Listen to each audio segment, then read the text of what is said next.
कावेरी आवास पर मिले और कहा यह जा रहा है कि हाईकमान के दखल के बाद ये मुलाकात बेहद अहम थी। लेकिन बड़ा सवाल यह है कि क्या वाकई एक नाश्ते ने कर्नाटक की राजनीति का पूरा तनाव खत्म कर दिया है या भी कुछ और बाकी है। रिपोर्ट देखिए।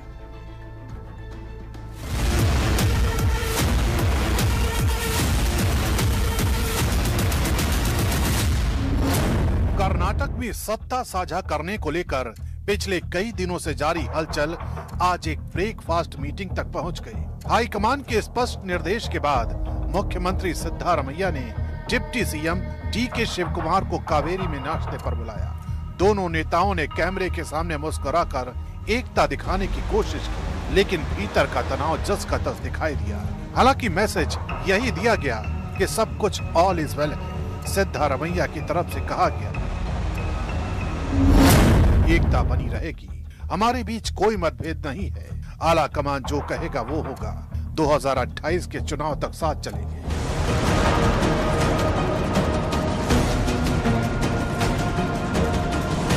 सिद्धारमैया ने भले ही मुद्दे को हल्का बताने की कोशिश की, लेकिन डीके शिवकुमार की बॉडी लैंग्वेज और हालिया बयान कुछ और संकेत दे रहे हैं। वो लगातार कहते रहे जो हाई कमान कहेगा वही करेंगे।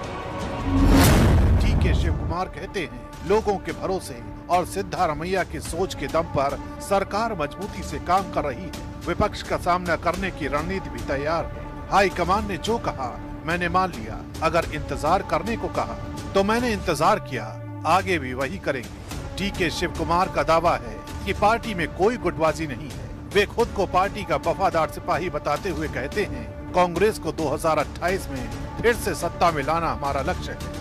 नेतृत्व के निर्देश पर होने वाली ऐसी बैठकों के बाद जितना बताया जाता है उससे कहीं ज्यादा छुपाया जाता है, लेकिन ये छुपा हुआ सच भी कभी न कभी सामने आएगा जरूर। सवाल ये है कि कुछ घंटों बाद, कुछ हफ्तों बाद या कुछ महीनों बाद, क्योंकि डीके शिवकुमार सालों तक इंतजार करने वाले तो दिख नहीं रहे।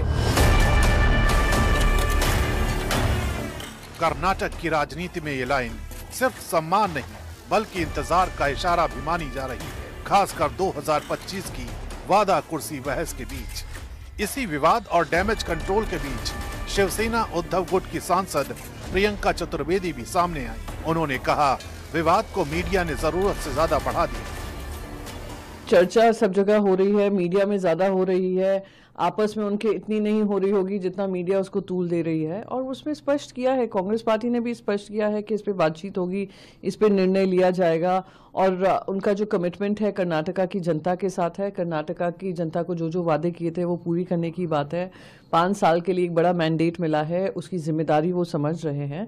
तो आने वाले समय में क्या कंटिन्यूटी रहेगी या चेंज आएगा वो जनता के सामने आएगा।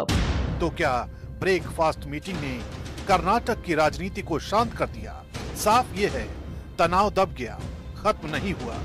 दोनों नेता हाई कमान के पाले में गेंद डालकर आगे बढ़ गए हैं। अब विधानसभा सत्र और दिल्ली की अगली कॉल पर निगाहें टिक गई हैं। मतलब कर्नाटक का असली फैसला अभी दिल्ली की मेज पर ही लिखा जाएगा।